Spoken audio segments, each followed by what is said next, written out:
Hi, I'm Ayman Itani, and I help government entities and businesses understand the power of AI and Web3. I'm joined by my co hosts, Jad and MG, and we're going to be covering topics that are relevant for this week and what does that mean to you. Hey, Jad, hey, MG. Hi, Ayman. GM, How's it going? GM, GM. MG, you're good now? No more COVID? Yeah, we're good. I got the negative result or should I say this past Saturday. I've been feeling fresh ever since, so that's good. All right, all right. So, what topics do we have for today? We're starting off with the Jad, I what like the I look of the call shirt yes, with no, yeah. what do you call it? So, Yeah, yes, yes. yeah. It's No more color, thank comfortable you. than the usual one, yeah. So for this week, what I call it, I think the AI week for Dubai. Many AI things happened. One of them is the appointment of 22 chief AI officers in government entities. So one, this is a new position. It wasn't there before. Two, they announced it 3 weeks ago, and since then, there is already 22. So I checked the government entities, and some of them are like, I have some questions around them. So, for example, for public prosecution, how can an AI chief officers use AI? So, is it used to in operations management, or like they will use it in some courts? That's one So I'm not understanding. public prosecution, they tend to work with laws, regulations, problems of people suing each other, suing other entities, and so on. So, and that type of work involves a lot of documentation and a lot of work that requires it's clerical work. Somebody has to go through the documents, have to make sure that the forms are filled in correctly, look at certain references that are made by all parties. So there's a lot of documents to be analyzed and read. And some of it is day-to-day basic tasks. Others require some analysis, and some require extensive analysis. But for the first layers, which is forms to be filled and cross-referencing information, AI can take care of that. The second level, which is some analysis, the AI can take care of that. The extensive analysis of legal precedent and legal documents and so on, that would require a human at some point. But if anything related to public prosecution can be definitely handled with AI. Okay, and each one of the different 22 has or can do as he wish in his government entities. It doesn't have to be like one use case for all of them, right? Every government entity have their own KPI, their own objectives, their own budget, their own way of doing work. So when these government entities hire a chief AI officer, that's a C-level person.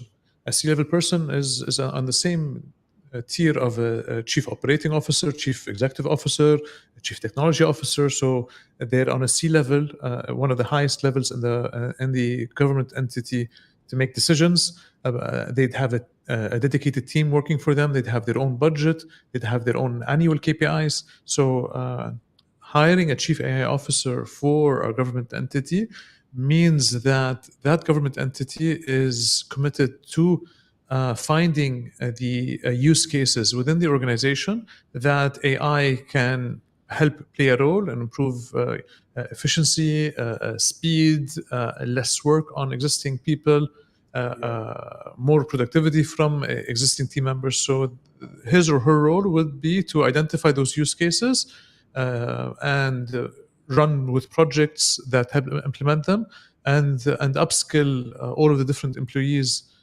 within the government entity. I know that you're mostly in contact with a lot of entities, like the government entities, a lot of businesses as well. How fast do you think this such a position will trickle down from a government or from a UAE basically like a government basically standpoint to businesses in the UAE allocating this position to someone rather than Shows having governments maybe and businesses the recommended path. One thing that clearly stands out in the implementation of the Dubai government is the speed. So the role of chief AI officers was announced a few weeks ago. Only in a matter of a few weeks, there are 22 people who are not only identified, prepared, and they're live already. They're live in those organizations. They've already started working there. They've already had the government support that they need, and they're starting working. So only in a matter of weeks. If I want to apply this to a commercial entity, whenever they decide to do something like this, they first have to plan, and they have to go through committees to decide on things, and they have to hire, and they have to do this. So it's a much longer process. But the government of Dubai was able to act very, very quickly and implement the initiative of having chief AI officers there. And with that speed, there are high expectations on the chief AI officer to be able to deliver. So that person now who's in place, who's been in the job for a day or two, will have to go with what is my strategy for the coming year? What is my KPI? What existing team members in the organization can I move into the AI department? What resources do I need to hire? What budgets will be allocated, and so on. So that would be the path. It's a quick one. Yeah, it is a quick one, and I do agree with what you mentioned about how fast the pace is usually happening in Dubai, because you look back 10 years ago, a lot of things has changed internationally, but specifically for UAE and Dubai, there's like a drastic change in terms of maybe digitizing the government or digitizing different entities and now implementing AI. So, I mean, good for them. Hopefully, other countries can follow suit. They can try. Yeah.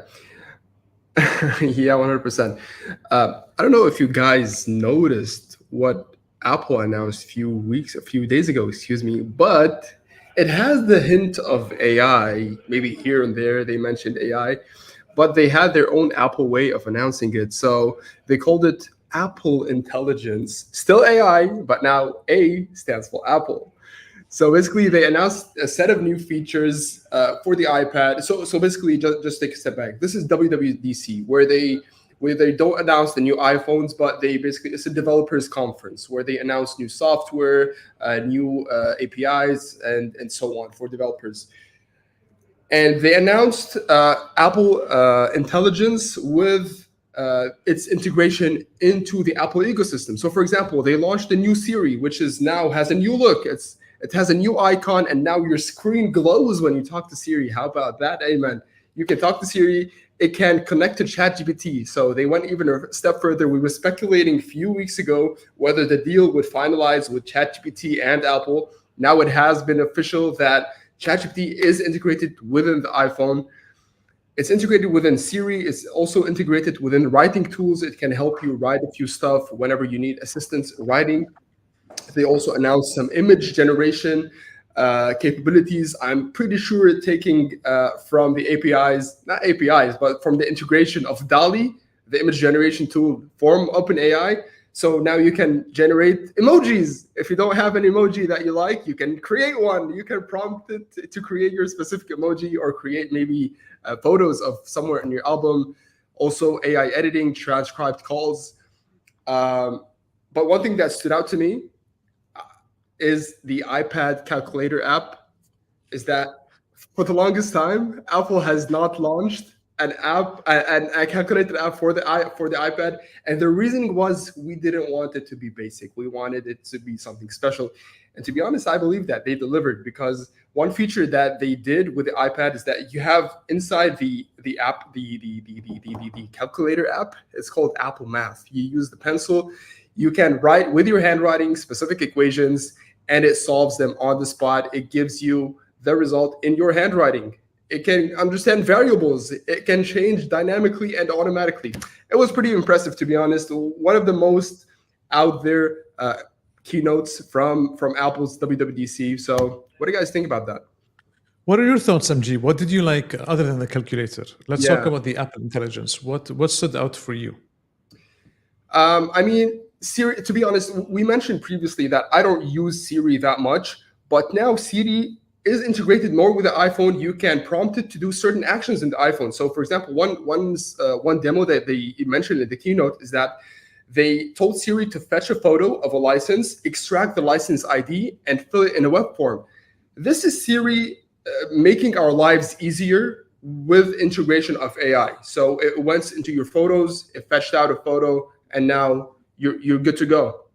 So I might consider using it because more so than not, I'm relying on the ChatGPT app to open it, talk to it like I would have done with Siri. Instead, this is ChatGPT, but now I can do it with Siri. So yeah. With the Apple's announcement in AI, I feel the marketing machine is working very, very well. So the terms that they use, like Apple Intelligence for AI itself, I thought that was smart. I think the other approach of having personal intelligence as well. So that's their other spin on artificial intelligence, especially that they're saying this is your data on our devices as Apple, and this is your personal data on our devices, and we'll use personal intelligence to do so. So that marketing positioning, I feel, is one of the strong suits of Apple. The other thing I liked is how they are using their own AI, modified from different open source models and so on, to use on the device itself. And then if that doesn't, if you need questions that need more than on-device management of AI, they use the cloud power for that, but it's a private cloud. And then in that case, when you need even further than that, then it takes you to ChatGPT. So the control is there. So the request comes to Apple. Apple decides what level, which AI tool to use, whether it's their own or somebody else's, and then it directs it. So this means that however they advance, if they want to build their own large language models and replace ChatGPT or integrate with 2 or 3 other models other than ChatGPT, they can, because the request comes to Apple. They own the request. They decide on what goes where. Then from that, they'll be able to dispatch it in different places. And the third thing is, when I was looking at the demo, when I look at the demos of Apple Intelligence, and they were showing how AI is enabled in everything, it will be enabled in everything in the device. AI will become boring in a sense. It's readily available for everybody. So when my mom and my aunt and the regular user has, and anytime they want to send a message, it has a composer.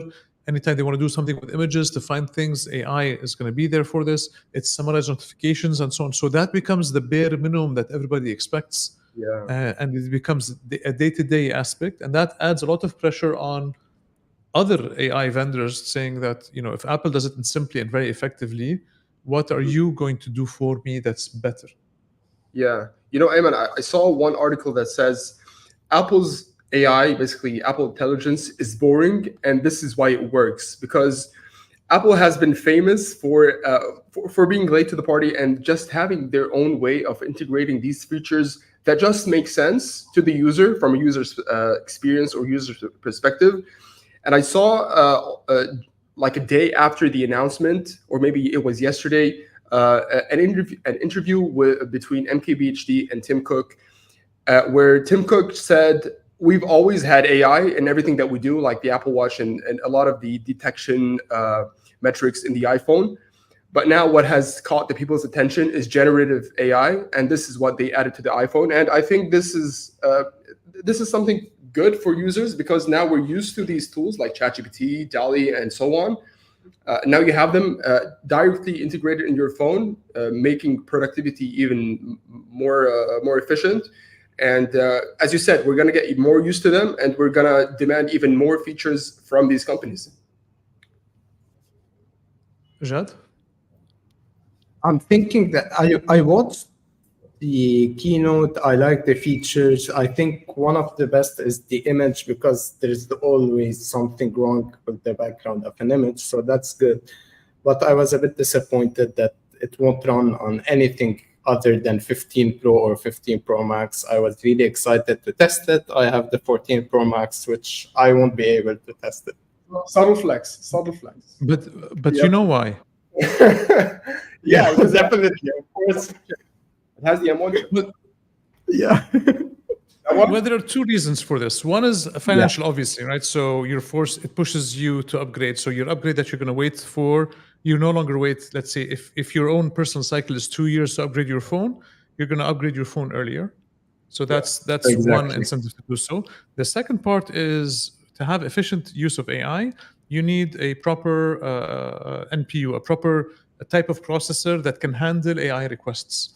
This is why you see Microsoft and all of the Windows machines like HP and others, they're talking about AI plus PC or Copilot plus PC, where all of the new computers that now have additional specific processors for dedicated for AI, for them to handle AI requests. So that's why you would need the newer and better device to do so. So two reasons: one is financial, and the second is you need the dedicated processors to do so.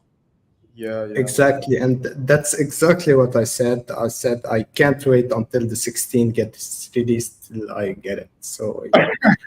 Okay. For the next topic on our list, which is also related to Apple, is Elon Musk being not happy about the partnership between OpenAI and Apple.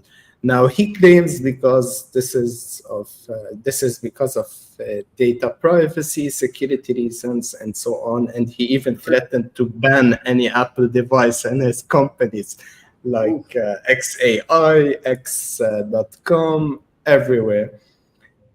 So I don't know what's the reason behind it. Like anytime I open an app, it always asks me, do you allow this app to track your movements or activity across other websites? And we say allow by default. So if AI will also do the same, so why not? Instagram already does it. Every app on our phone already does it. So yeah. Elon does whatever Elon wants to do, right? He doesn't need my permission, your permission, or anybody else's permission. Right? So he doesn't want to have Apple devices in his company. He won't have Apple devices in his company. Yeah, That's what. Go ahead, MG. I was saying that's what money does. You have $41 billion to buy Twitter. You can do also whatever you want.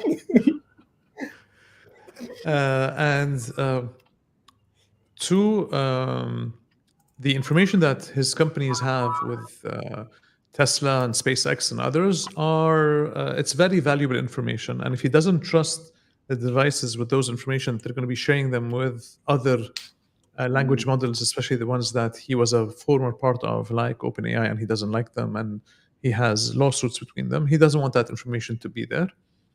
Third, any AI that's going to be running on those devices and those companies or so on are going to be the XAI that one of his companies is building that he's raised $6 billion for.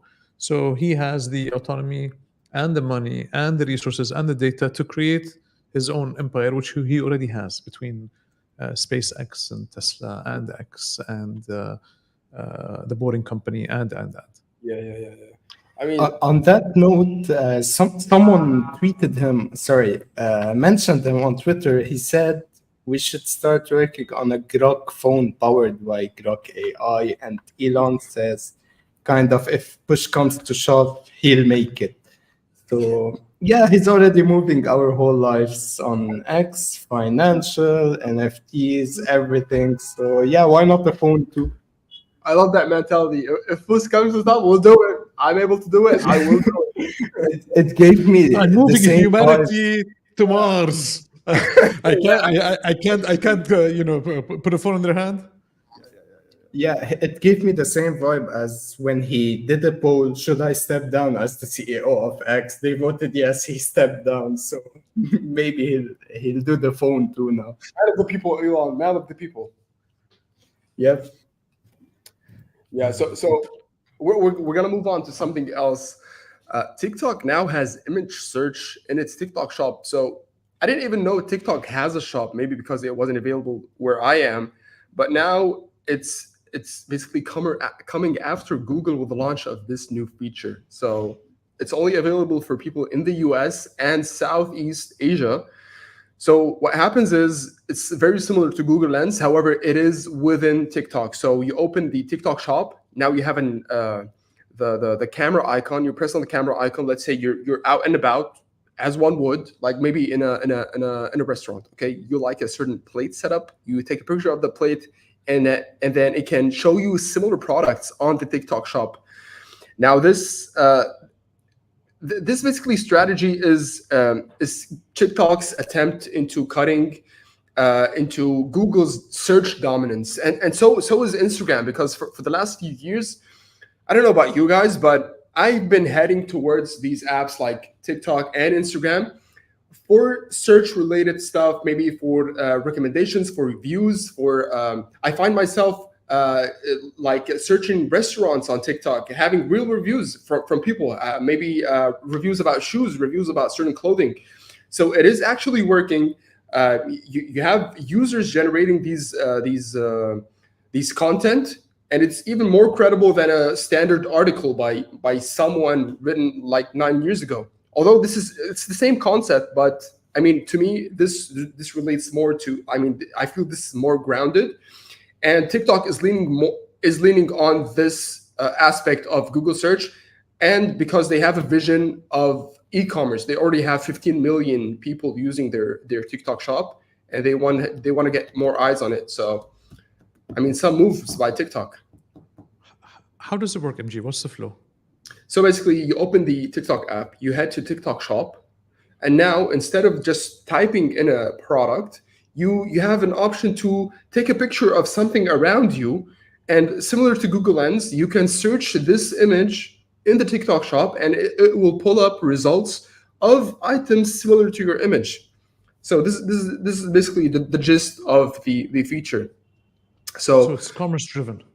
Yeah, it is commerce driven. They want more people to head to TikTok shop, because it's very interesting that they launched it in Southeast Asia and in the US. We know that they do have a lawsuit in the US to ban TikTok, but I mean, they don't care. They're just rolling out new features in that specific area. And Southeast Asia, because from that specific region, I often read about TikTok lives just like try-on hauls, selling stuff on the TikTok live. It's crazy what that part of the world is doing on TikTok, and they want to maximize the potential of e-commerce on the app. They want to get more revenue from this segment of the app, which is TikTok Shop.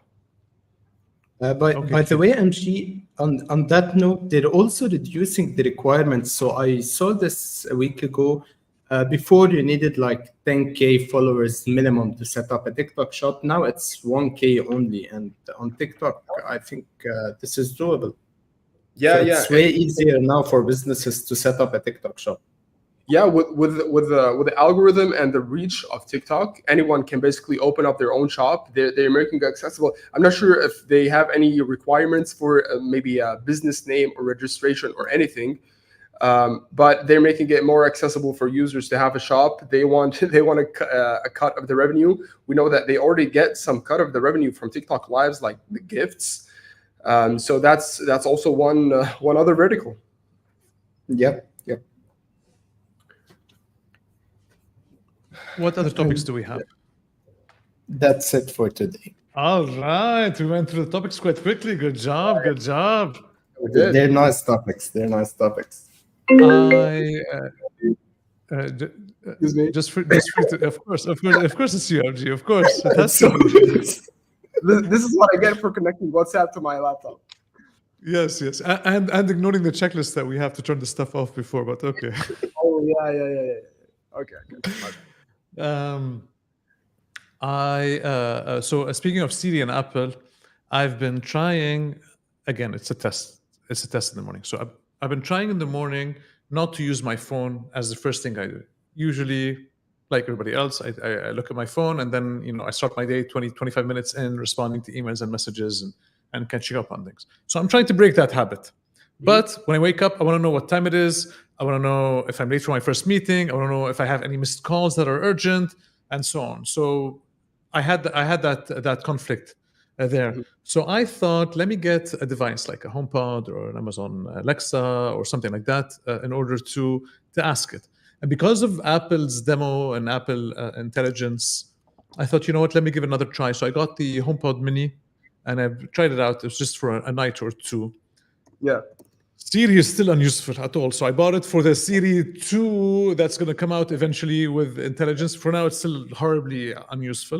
Second, I like how I can ask it what time it is. I know I've been asking it, do I have any missed calls? It gives me the last 28 missed calls I've had. So I have to wait and remember. So it's still not super accurate when it comes to that. And It's an initial test, but it was triggered by wanting to stay within the Apple's AI ecosystem. I was hoping it would get an upgrade. So that's a side note. Yeah. I mean, if Siri gets an upgrade, this will definitely be much more useful than it is right now, from what you're saying. So Emma, you mentioned that you don't use your phone or you try to avoid using your phone for the I'm first trying. part. Trying, capital T, all caps. The capital in bold, underlined with an asterisk. So The conditions apply. Conditions apply. Okay, but still, conditions apply. The fine print. But still, you are looking for a device that is not a phone, that is smart, so that it can help you at least navigate the first part of your day. Is that correct? What I wanted to do as well, I was looking at getting a dumb, like a phone, like an additional phone that I wouldn't. It's a smartphone that wouldn't be. What are we? Well. Hello. The thing is, because I look at what I do in the morning. Yeah. I check if there's anything urgent during my sleep of calls and messages. So I think messages can wait a little bit. Calls should not. If it's reaches a call and it's overnight, that means there's a big deal there. I listen to music in the morning, and sometimes I try to work out in the morning. Right. So those are the three key things that I'm looking to cover in the morning. So with a device like an Echo, so Amazon Echo or a HomePod, I'll be able to know if I have any missed calls, playing music. And the third part for the working out, the Whoop I use, it syncs only with one device. I had a case open with them. It only syncs with one device, so that means I still have to get my actual fully fledged phone on this. So the trick I'm doing is I'm turning the notifications off. You know how you have a setting you can change that mode, but I still have to force myself not to check. So that's why trying with a capital, all caps, underline asterisk, terms and conditions apply. Ayman, do you recommend the Whoop as a fitness or health tracking device, like from your experience using it? Because it depends where you. What do you have? No, because I have been considering it now that I'm watching what I eat and what I burn. Maybe my sleep. Summer bod coming up. Yeah. It came up. I mean, a bit late. We're almost halfway through June, but yeah.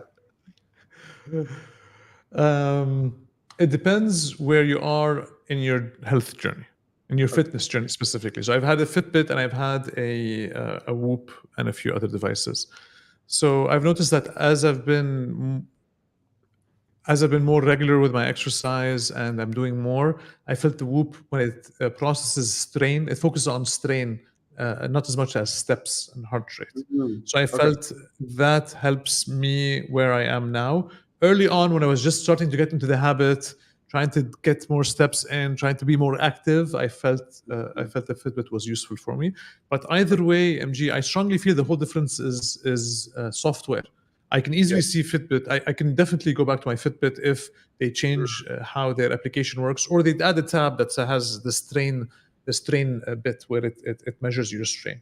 It's a fancy way of measuring activity, right? So at the end, they're trackers, and the software is what plays a role.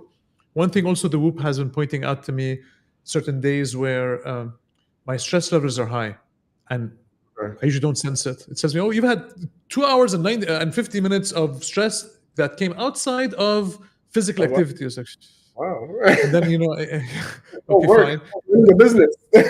Yeah. So and then I check the activities, and when it spikes, and I look at it, okay, what happened at 4:10? And look at my calendar, it's like, okay, what happened at 3:52? I was like, okay. So I was able to find patterns on this. So that I like and I don't like. Ignorance is bliss.